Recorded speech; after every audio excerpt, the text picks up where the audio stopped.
Confession is going into that space where they don't yet know. Wow. That level of vulnerability to bring a friend in.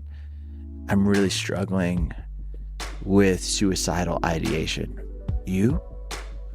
I'm really wrestling with hatred towards this person in my life. What? You?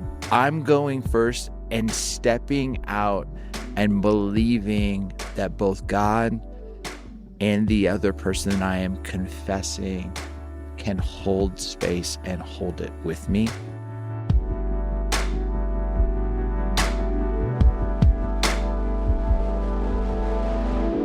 Welcome to the Follow-Up Podcast, a podcast that believes at its core the single most important oriented belief that if Jesus was right about God and life and the human soul, then it would make sense that we rearrange our lives around what he said is true. So that's what we're exploring. All that Jesus said was true and how to rearrange our lives around it.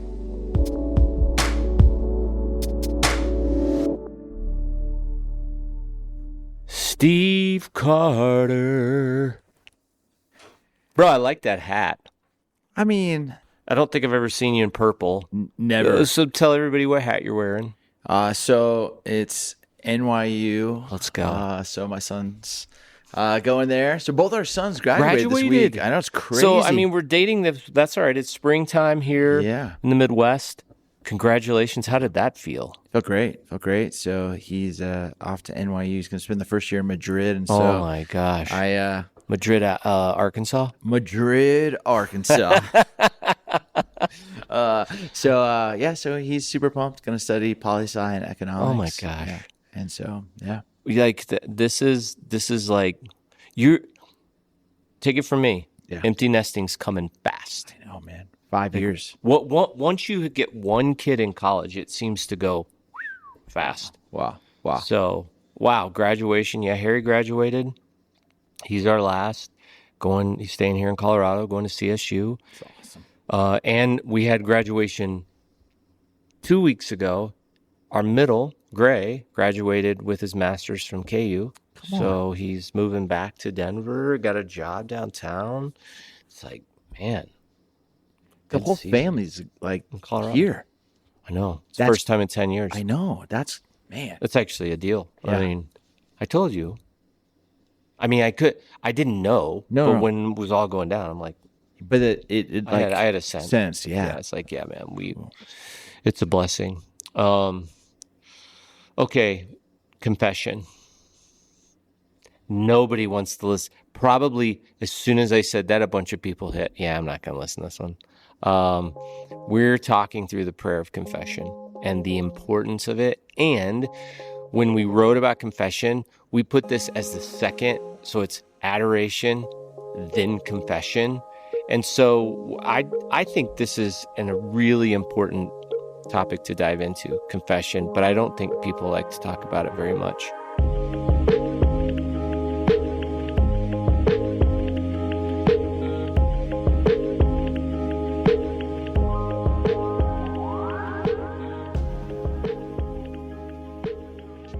I honestly think that most of us, when we think of the word confession, we actually have a different thought that comes to mind than what is often brought to mind in the Bible. What? Say more about that. Well, if you talk to any therapist, police officer, lawyer, pastor, most people, the word confession is used, but what they're actually doing is admitting what the other person already knows to be true. Oh, wow. But we call it confession. I'm confessing that I robbed the bank. Yeah, we know. We know because it's on video. Yeah. You're admitting to what we already know to be true. Yeah. Confession is going into that space where they don't yet know. Wow. And that level of vulnerability to bring a friend in. I'm really struggling with suicidal ideation. You? I'm really wrestling with hatred towards this person in my life. What, you? Like it's that I'm going first and stepping out and believing that both God and the other person that I am confessing can hold space and hold it with me. And I think, again, similar to conversations on lament, I think lament and confession in Western Christian church are the two least worked out spiritual muscles. Because in our world, confession has been connected to Catholicism. Yeah. And we confess once that we need a savior, and then we never have to confess again. Wow. And what Dallas say? You should have one grand confession every day, because it's in those moments of both the vulnerability, but to the acknowledgement of a need for a savior, as well as the assurance of pardon, that he has forgiven you, or he is with you, or he still loves you. And that's so healthy for our formation. So that's some of my I interest. love that. Well, so let's work this out inside of what we're trying to do with this podcast, because I think we're still in the early phases of like figuring out what this thing wants to be. And I think the way I've thought about what we're doing with follow-up is there's a certain idea to all these things, whether it's confession or a spiritual practice. And even if you say spiritual formation, people think, oh, that's a stream. It's like this. That's like an optional stream that you might go down. And so then if it's an optional stream, you start to categorize it and go, oh, well, that's for these types of people, right? Certain types of people. And I think what we're trying to do, confession falls in that, is like say, oh, this is for every person. Like whether you, like my grandfather worked in the steel mills of Granite City, Illinois, whether you're, I am in a country western season of my life. I am wearing boots more I've often. seen the boots, man. So I want to throw out love to my Western brothers and sisters here in the Colorado region in Douglas County. But like for real, like whether you're someone who is educated or not, we're talking to normal people, right? Like people who, tonight I will go watch a hockey game. And again, I'm dating this podcast, and I hope on the other side of it, it goes well. But I watch sports. You watch sports. You and I think we're quote unquote normal. There isn't a stream. Like when you think about formation, and maybe we need a different word. I don't know. In the same way, like confession, people go, but that's not a stream for me. That's like not what I do. That's for certain types of people. And my hope is that as we talk about these things, normal people who are just living normal existences, quote unquote, understand like, no, this is for all of us. Like this is how we engage a life where we're walking with God all the time.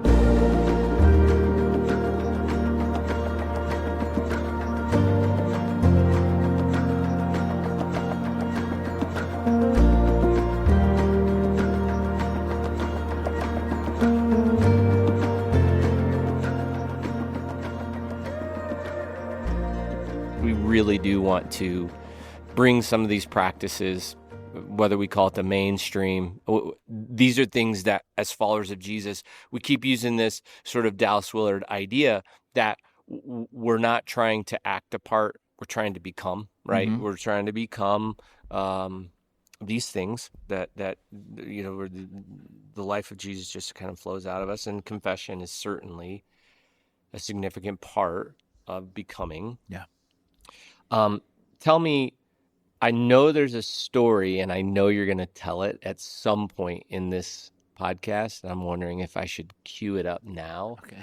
Because I suspect you're going to tell the story of John Ortberg and confession, because that was actually such a important moment.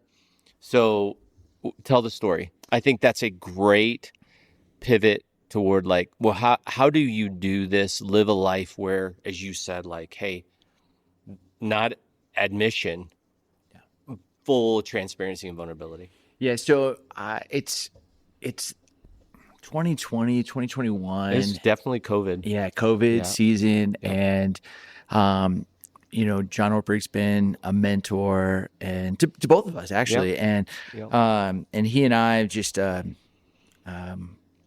a lot of like similar paths that we've walked, both on staff at the same church, in the same role, same office, went through a difficult time together. And so we've just bonded in a unique way. And when he, kind of retired from Menlo, it was during COVID, and I had heard that there were only 6 people at his final service that were filming his last talk because they couldn't gather in California. And so a few of us started talking. We're like, we need to do something. And so Eric was one of them, and a couple of others, buddy Mike. And so we called a bunch of pastors, a bunch of friends, and we ended up throwing this gathering in Santa Barbara, which I have to tell this side note. It was going to golf in the morning, and then we were going to go do this dinner, and then people would share a memory about John.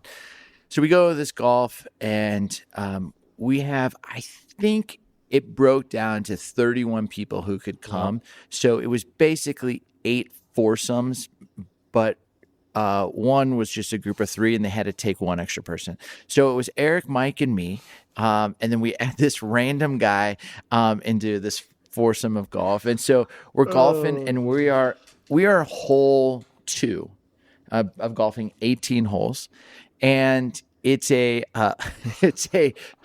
par 4. And so a couple people on the second shot hit over the green, and then 2 people hit short of the green. So Eric and this guy that we don't know are hit over. Mike and myself hit short. And so Mike ends up hitting it, and he hits it long of the green and knocks this random guy that we don't know right in the head. Right in the head.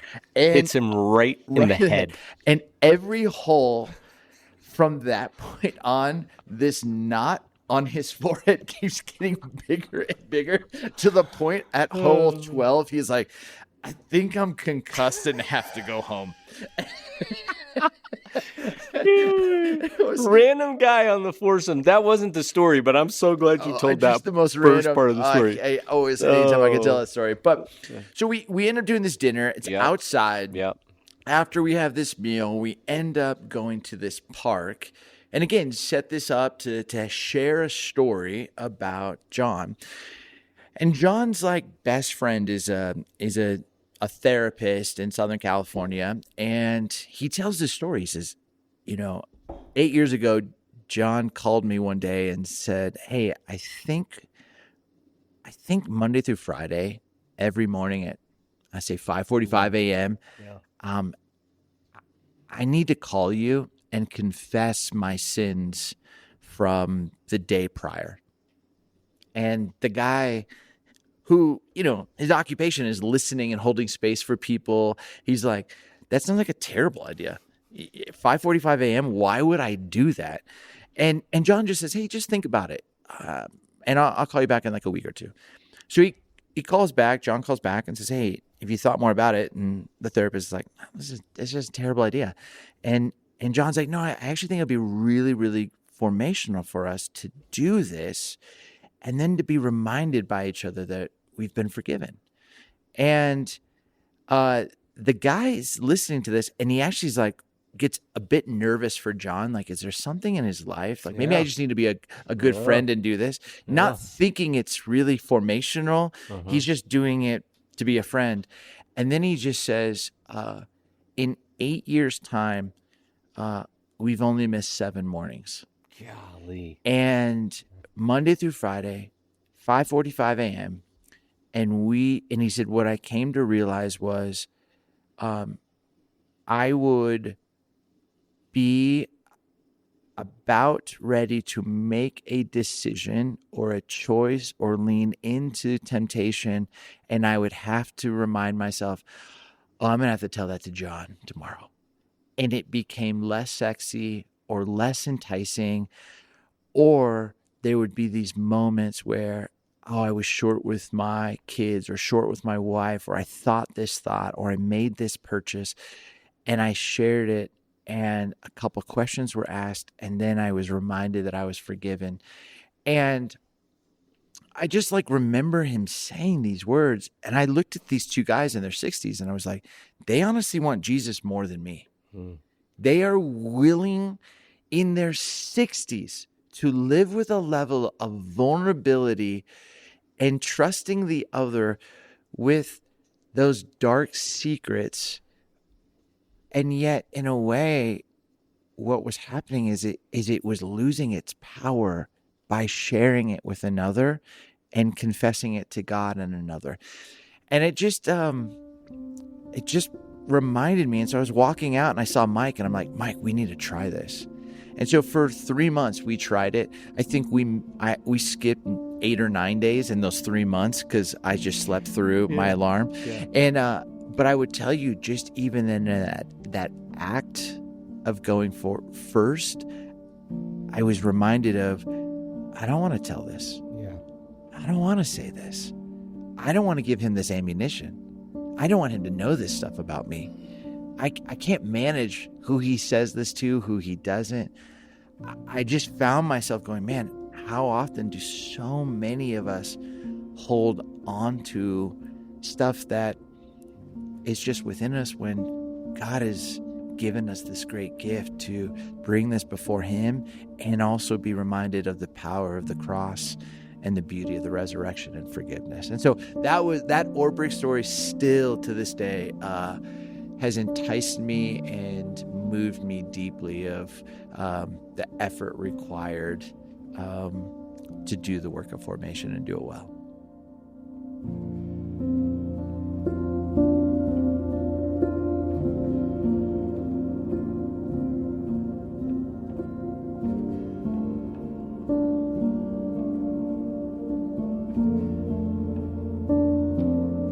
Do you feel like, as evangelicals, which I would assume a lot of people who are listening to this are, we have a strained relationship with confession? Do you think that's a true statement, that, or maybe a non-existent relationship with confession?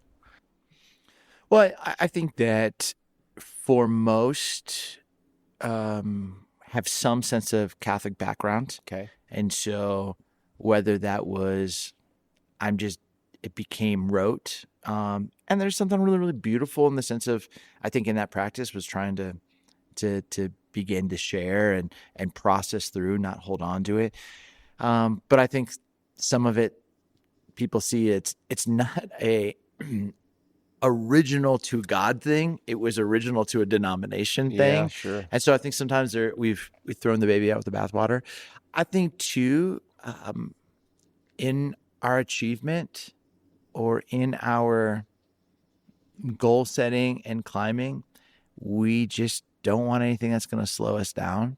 And then there's something that happens when you name something. You've got to do something about it. And I think that there's something where, oh man, I don't know if I want to bring that into the light. And then I think a lot of it is we're just really good at managing, what's the great AA line, upstairs in the church, they pray for and hope and desire for miracles to happen. And then down in the basement where AA is happening, miracles are taking place. Why? Because people are being honest and are leading from a place of vulnerability and confession. But you are detaching yourself from those secrets and saying they don't have control, and someone might use that against me. Someone might tweet that. Someone might share that. Someone might gossip about that. And I think for many of us, we're so driven by the approval of man or protecting our image than we are about actually being formed more and more into the image and likeness of Christ. Well, image cultivation, I think is at an all-time high because of social media, Yeah. right? Like image cultivation is in some ways what these platforms exist on. And even the things that are um, confessed, I'm using air quotes, Yep. those are even manicured, Yep. right? So I might say some things, but I do think we live in a culture right now where confession runs at odds with image management, right? Like to confess what is broken in me. So this is what is like absolutely busted in me, runs counter to the culture that influencers and you look, most people on social media aren't influencers, but most of us are, if you're using it, are cultivating some sort of image, right? We're doing something to sort of say, well, this is who I am. This is aspirationally who I want to be. Here is, the places that I'm going. And I think confession may run at odds with that, right? True confession. Yeah. How do we push against this, knowing, I think what we're saying is the practice of true confession is part of uh, becoming, not just acting like a follower of Jesus. Uh, how do we do this? What is the practice? What does it look like? How do we fight against a culture that really is, to your point, like we fight image management? There's almost a shame around confession. Like, if I say this, what are they going to think about me? What will this do to me? Right? Yeah. What do we do with that? I think it's really hard, because we want real beauty. We want natural beauty, Yeah. but we really don't. Yeah. We want real art. We don't really. Yeah. And it goes back to, having a daughter and raising them in a culture where everything's been airbrushed and image has just been so changed, and it's we're training people's brains to try to become something that's pretty much impossible. Um, and yet now it's just kind of this expectation. Mm. And so what does what's actually real? I don't know if we actually know that. I don't know if we do. And so I think that's like, I think the question of like, I keep thinking about in the Sermon on the Mount, where Jesus is saying, and this is, again, it's just an ongoing problem. Like, look at those people who pray in public. Their reward is not in heaven. They've received their reward. If they're trying to be projected as holy, they got their reward. People are seeing them in the way that they wanted to be seen. That's just not an eternal reward. Yep. You want to be beautiful. You want to seem like you have it all together. You want to seem, you got your reward. Your 17 likes on Instagram. But that's not like the reward of becoming based on that eternal vision of who God made and dreamed you up to be. I think we don't know how to do both, and we're trying to live in two streams or two realities. Well, that's true. I wonder, how do you see uh, the prayer of confession with the communal aspect of confession? When we begin to dig past and say, all right, absolutely true. There's an image management. We see the way in which culture treats image and likes and etc. And what we're making the case for is, no, there's something about confession that exposes you, the brokenness of you, right? We're saying, hey, this is a practice of becoming, confession. This confession is to God. But there's also communal aspect of confession, Mm-hmm. right? There is something to that. How do those things play together in your mind?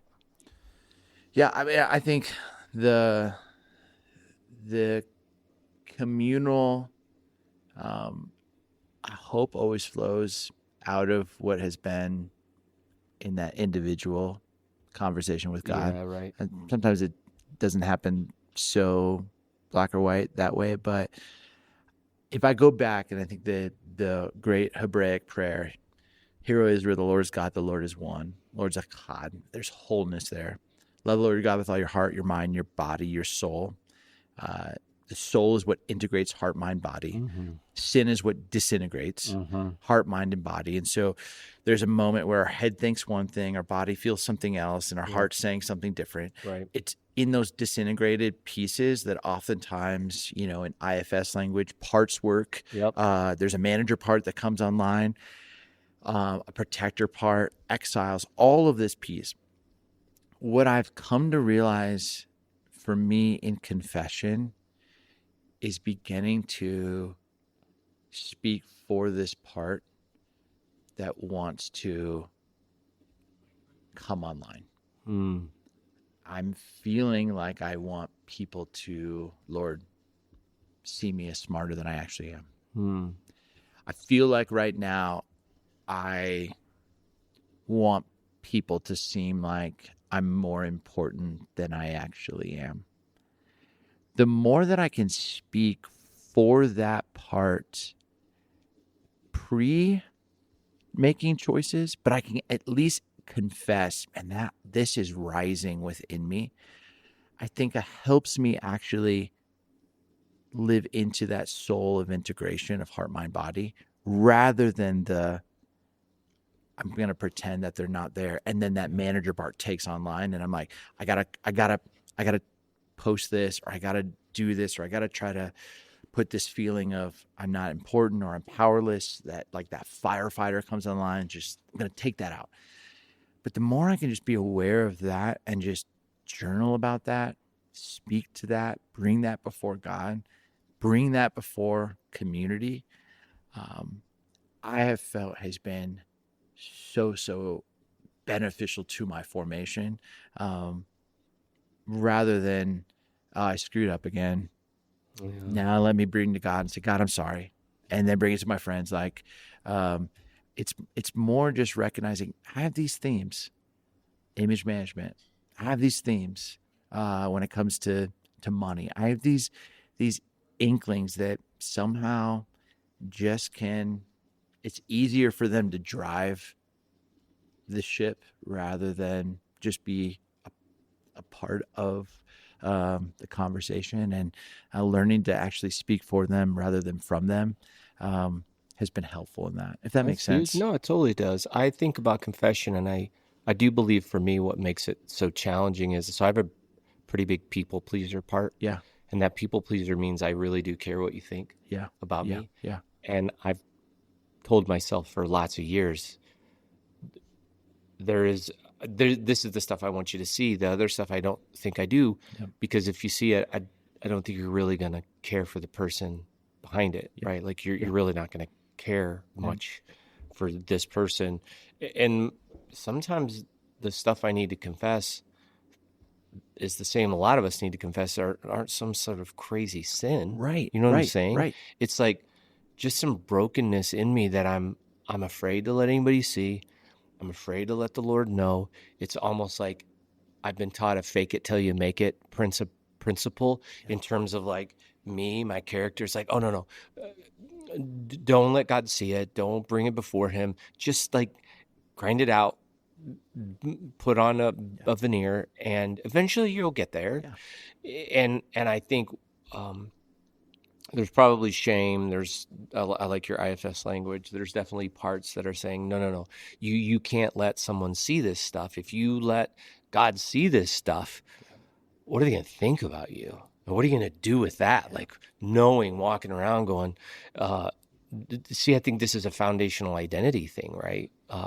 This practice of confession. And for me, it's not easy, man. This, of all of the forms of prayer, it is the most challenging for me because I feel like I have so much tied up in it. I have like who I want to be, who I am, what does God think of me? And yet it's one of those practices that I'm not pretending that it's easy, But I pray through a specific framework, right? Like I use the specific framework to engage with a prayer of confession that this is me talking to God.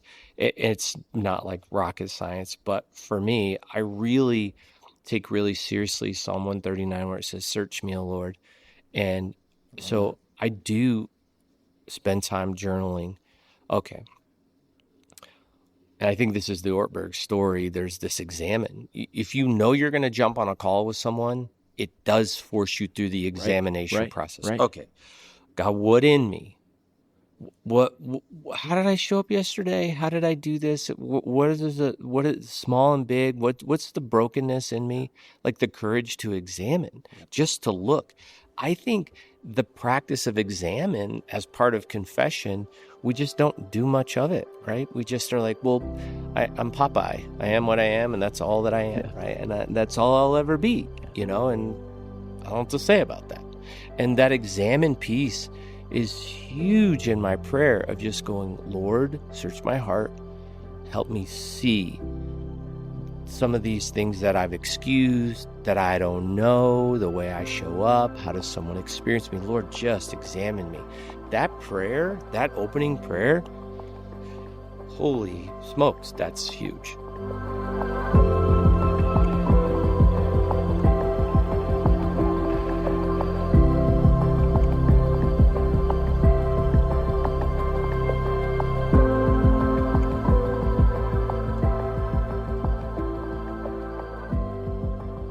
There's a book been out for 30 years by Julia Cameron called The Artist's Way. And her kind of initial homework to every person who goes through the class is the first thing that you do is free writes 3 pages. She calls it morning pages.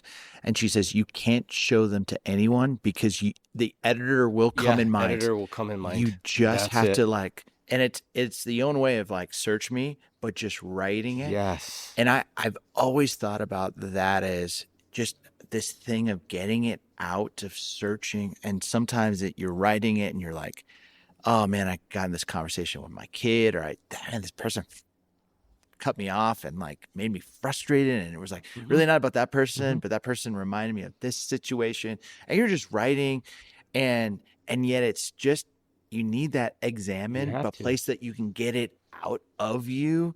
That's not where your brain is editing for public consumption. Yeah. It's just this search me, what comes to the surface. So you do this on a regular basis. No, I do That's this awesome. on a regular basis, examine. So it's I like the free write. I've never actually done it that way, but I love that idea. I just know that the prayer of confession for me always starts with an examination, right? Like just a full body scan in the mornings, okay, Lord, just let me see. Let me see it. Let me be honest with myself. And I love that idea of free write that nobody sees, because if you can't be honest with yourself, you really can't be honest with God. You got to be honest with yourself. So it's the examine. And out of that is my confession, where I go, I see it. I see it. I see what I did. I see how I showed up. And the confession part is honestly just saying out loud to God, I'm really sorry. That's not, look, I take wholeheartedly the journey of moving from acting to becoming. That is the whole goal of all this, right? To follow Jesus is to become something. That means then there's a bunch of stuff that probably has to get worked out, kicked out, kicked to the curb. We just don't know it if we aren't willing to examine and then confess it. And so for me, my practice is search me. I love the free write. Then I confess it. And I don't just examine and let it sit. I think there's something for me in this prayer that is key to owning it, to saying, I see it and I did it. I did that. That argument was my fault. I am short-tempered. I have been short-sighted and selfish. And to make yourself confess it to God and say, I'm really sorry. I'm really sorry. I've been hiding this thing.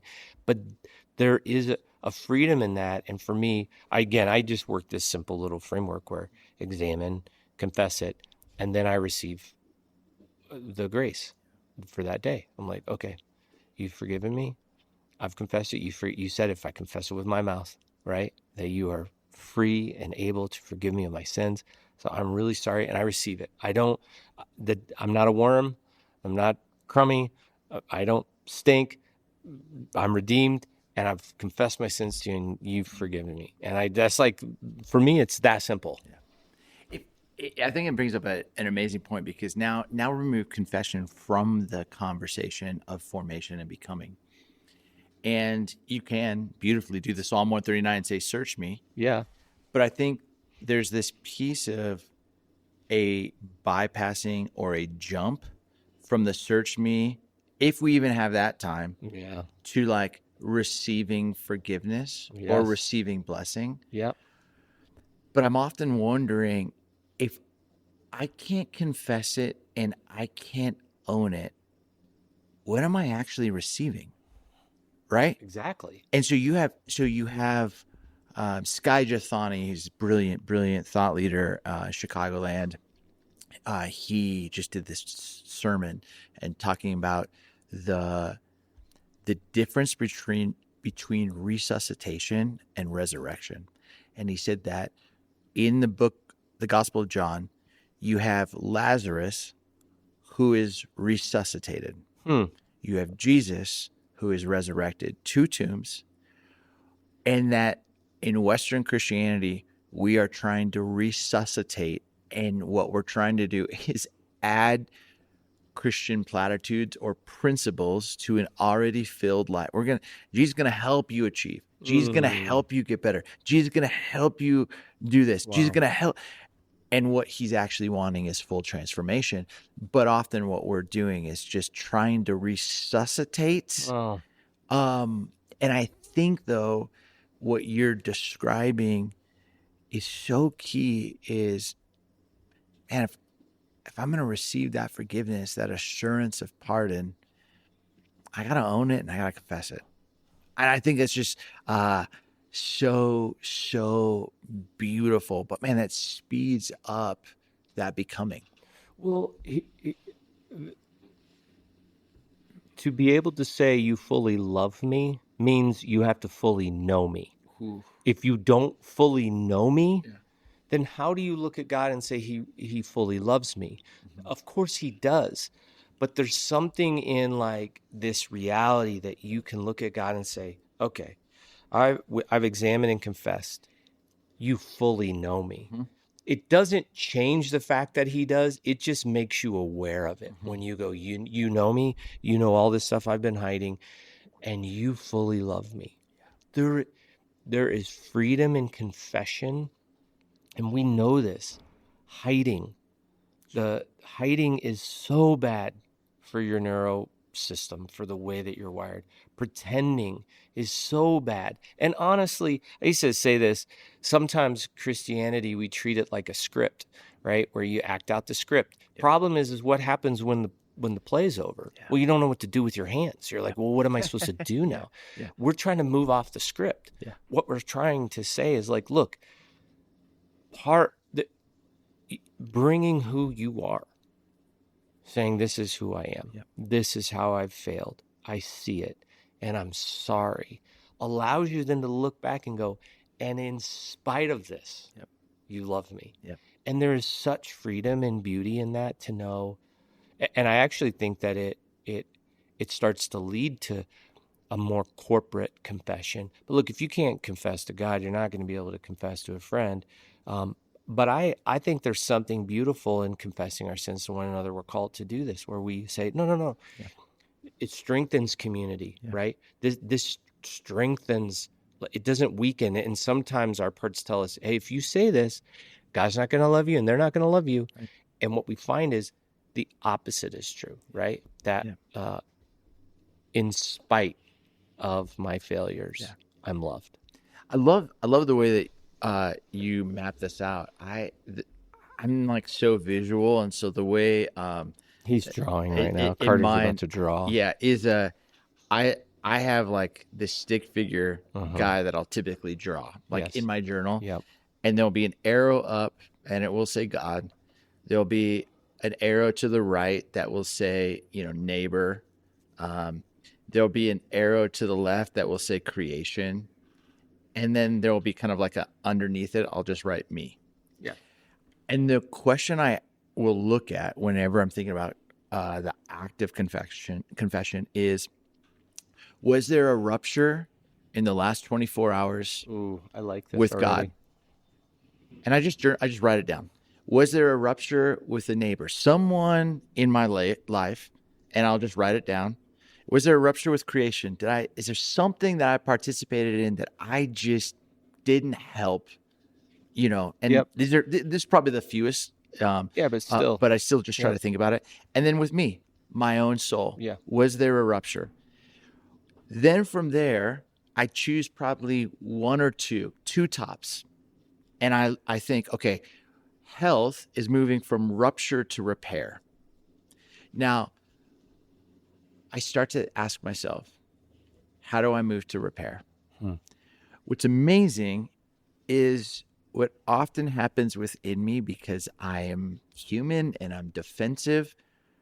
What I will start to do is go, but God, my intent was. Yeah, right. My intent was to try to help. Right. My intent was to try to provide for my family. My intent was, and it's amazing how many of us jump first to defending our intent. And you just alluded to this so beautifully, rather than feeling the impact of our actions or choices or decisions that the other person felt. And I hate Oh, yeah. sitting with the impact Oh, yeah. of what I said, what I did, and how it affected my wife, my kids, my staff, my friends, my community, my own soul. And even if my intent, was in the purest of motives, no, my impact was real. But it's when I sit in that impact, it gives me the fastest pathway possible to repair, because I can then fully realize, not from a defensive way, oh yeah, but that wasn't my intent, babe. Yes. That's Emerson. That was my son. That was not my intent. No. This was my impact. I can see that impact, and I can feel how my choice and my decision hurt you.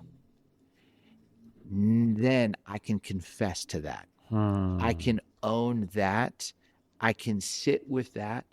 And it's in that I say, even if that person does not forgive me in the way I want to be forgiven, I can own it and know that God forgives me. That's so huge, because I think for us to really experience forgiveness, I've experienced similarly, where it's like, well, that's not what I meant to do. Exactly. Right. That's not what I meant to do. Totally. So what? Getting comfortable with this reality. Okay. Yes. I'm not saying intent doesn't matter, because intent does matter. Right. But the reality is, I do a lot of things where I intended for it to be for good, and it really hurt someone. And to own that hurt, to own that impact, that is such an important part of the process. Not being afraid to own the impact and go, oh, I hurt you. I say this all the time. I say, we are both victim and perpetrator all the time, right? Yeah. We are getting hurt and we are hurting people. And in any interaction, we might be doing both, right? We can't own any of the other stuff. We have to own our impact in the situations, and that is not easy. I'm not pretending that it is easy, but I think this is what confession allows us to start moving toward, owning our impact. Yeah. And when we own our impact, the truth is, healing can start to happen. Right. And when you don't own the impact, you can't really get healed. Healing doesn't happen. And I think what's amazing is, you will, through this little exercise, like what it taught me, so good, was if I'm a defender of my intent rather than an owner of my impact, if the defender of my intent is greater than the owner of my impact, I will be resistant towards confession because I have to protect I have me. to protect him. Bro, If Carter, that's so big. if I actually can own my impact, what it demonstrates in both practice and orthodoxy and orthopraxy, what it demonstrates, at least for me, is that I trust that God sees me, hears me, forgives me. Wow. If I don't, I have to go, no, I have to see me. I have to protect me. Yeah. I have to. That's huge. Does that make sense? No, that's huge. And I think whenever I feel that resistance to defend, and then back up. If this is why in so many churches, when something has happened publicly, the pastors haven't even been trained to actually own, I'm sorry, gang, Yeah. for how I hurt you. Because this isn't, as Dallas says, like we said earlier in the podcast, one grand confession. We should have these practices. When you are practicing the Psalm 139 way, to search me, to be able to own it, to confess, and to receive, man, what that is doing, you can now look at someone in your team, in your congregation, you can look at your spouse, your kids, your friends, and go, I don't have to be perfect. Yeah. God loves me still. But what I do have to do is, when there's a rupture, do my part to make a repair. And the more spiritually mature people understand the only way you're going to get repair is through confession. And we've all had someone try to defend their way out in a faux apology. I'm really sorry, but that wasn't my intention. That wasn't my intent. That wasn't what I was trying to do. I'm really sorry that Yeah. you feel that way. But so I'm going to minimize the impact, because that's your response. You took it too seriously. I'm so sorry. I just had a hard day. I'm going to dismiss my actual agency in the words that came out of my mouth or the actions that I. And again, you listen to most marital conflicts, most cultural, like organizational team, even within churches or the marketplaces, like people don't even know how to apologize. No. And again, it comes down to, I'm afraid to own my impact. Golly. That's huge. I think we could probably have a lot more conversation on this. Here's the reality. I don't want to miss what you just said. The part of confession is really understanding you don't have to defend yourself. And because of that, it can look, what was my impact? Not your intent. What was your impact? Own the impact. This is part of confession. Bring it to God and then to each other. I just think it's such a beautiful practice, because we know on the other side of it, this is how healing does actually happen. Communities get healed. And we know what happens when you can't own your impact. Communities stay stuck. And I have failed at this. I mean, there is my confession. This is, as a pastor, it's sometimes easier to do in my personal life than in the professional life, because no, that's not what I meant. But that doesn't necessarily matter. What matters is what actually happened. And so my hope is that this will be an inspiration. This isn't an easy prayer. This is the hardest of the 5 in this series for sure, I think.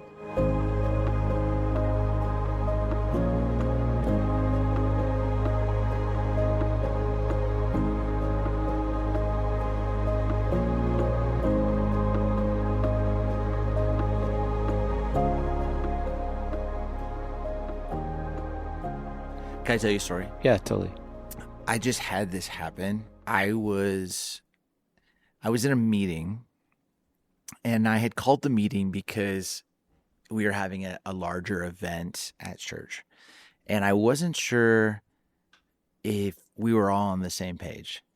So I I kind of voice memoed a couple friends on staff and just said, hey, I'm having a little bit of low grade anxiety. I'm not really sure. I'm still new to the role. I'm like not really sure how this is going down. And so a meeting gets called and I show up 10 minutes late because I was in other meetings. Staff was kind of feeling like, oh man, this meeting just got called like today. Yeah, Like, are we in insane. trouble? What's happening? Da da da. And I have come from environments where even if it's in the 11th hour, you stay and you make it great for the congregation at the expense of your own personal soul, time, family, blah, blah, blah. Sure. So we're having this conversation and someone says, hey, it's Wednesday. I'm not sure that we can change it in time for the weekend. And I respond, no, I don't want you to change it. There's a part of me that does, but in that moment, I felt full agency. Yeah. I don't want to. And then I said these words. I said, but if I was blank and I named a name of someone I worked with, I would make you stay. Because in that moment, what I was trying to say was, I was hearing this person say, oh, it's Wednesday. I don't think I can do it. Totally. And I was flooded with memories where I never even could have ever said that phrase. Oh, yeah. And I was trying to say, oh, that's not the culture that we are. But I said those words. But if I was blank, I would have. They don't have the same experience that I have. Right. They don't know my intent. Right. What they heard was a threat. Oh, sure. And what they heard was I was aligning myself with someone who had abused power. Yep. And this staff person came to me with tears in their eyes saying, I've never experienced you to be this kind of person. Why did you use their name? Wow. And I didn't like that. I didn't like that part of you. And Eric, I literally started crying like in front of like one of my staff people, because I literally was like, in my mind, everything inside me was the intent. That was my intent. That wasn't I wanted to defend my intent at all costs. And at the end of the day, it did not matter. Didn't matter, did it? I said those words. Yeah. And my impact of those words that I said, made a staff person have to think and wrestle through all of the stuff. And then all of a sudden, I left that meeting and I couldn't forgive myself. I went home and I told my wife, and my wife was like, you did what? Why did you say that? Why would you align yourself with that? Why? And I was like, this isn't helping me. I need you to have my back. And she's like, she's right. That staff member's right. Yeah, and I'm grateful that you were safe enough for her to come and tell you that. And I had to go back to that person and every other person in that meeting and say, and some of them, it didn't hit them like it did this person. It did not matter. When you have that, when you realize the impact of your words, how do you go? And I had to sit with God and say, oh my God, I don't want this to be true of me. Why did I? And then this icky part came up in me going, well, you kind of wanted them to still figure it out, huh? And I was like, oh man. And you kind of wanted them to know what you could have done. Yeah, of course. And you kind of wanted people to have to do whatever for your vision. And all of a sudden, all of the ick within me, even if it's only 6%, 9%, 3%, you add that up, was living within me, and then going, God, please, I don't want that to be true of me. And then to feel that forgiveness, but then to have to go actually share that then with the other people. And here's the hardest part, though. Here's the hardest part for me. And I think this is a little bit of the resistance and why we do a flyover when it comes to confession. Yeah. Is that relationship with that staff person who was brave and honest with me is different. And I dinged that relationship. And it's going to take time to rebuild that trust. And I believe with this person, we're going to get there and it's going to be stronger. I think we're good. But it's when you realize something that you did, all of a sudden there's that rupture. Just because you confess, you can't expect the repair to be like that. That's exactly right. And Steve, I think this is so important. It's like, look, it actually, as leaders, can be easier to just not confess and to not try to repair and to just say, that is the great challenge with confession is, yes, there is a forgiveness with God. But when you talk about disruption with a neighbor, the confession then forces us into a process. And that actually, for some of us, will be way more challenging than just talking to God about it. Right? You got to step in and acknowledge, I didn't do this right. I messed this up.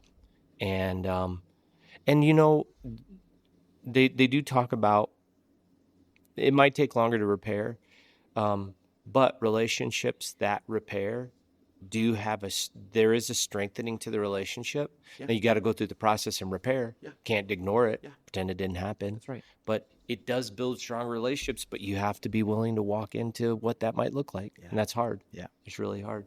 And so I just say that just because if any of you, like, this is real for both Eric and me. Like this is something, but it does take time on that. But to your point, I'm glad you say that. I've seen it happen a handful of times. It's stronger. And I've also seen it happen where other people's trauma affects them to go, I can't. And you know what? You're not responsible. You're not responsible. That's You're right. responsible for. That's right. The search me, the confess, the own, the receive, and that moving forward. And if you can do that and stay, as I will often stay safe plus consistent again and again, over and over on repeat, makes you worthy of trust.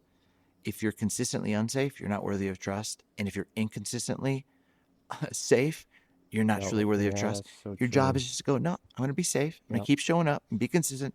I believe over time, this is restorable, redeemable, and the relationship will matter. So, it's so good. Yeah. Man. It's so good. Well, I think this is such an important conversation, and grateful for you sharing a bit of your heart. And for those of you that want to find out more about prayers of confession and really prayers in general, we have a prayer guide you can access in the show notes. It's an easy way to adopt a framework for all of these prayer practices, which at the end of the day really do bring you closer to God. It's restorative in our relationship with Him and with the world around us. So thanks, bro. Appreciate you. And until next time. Grace and peace.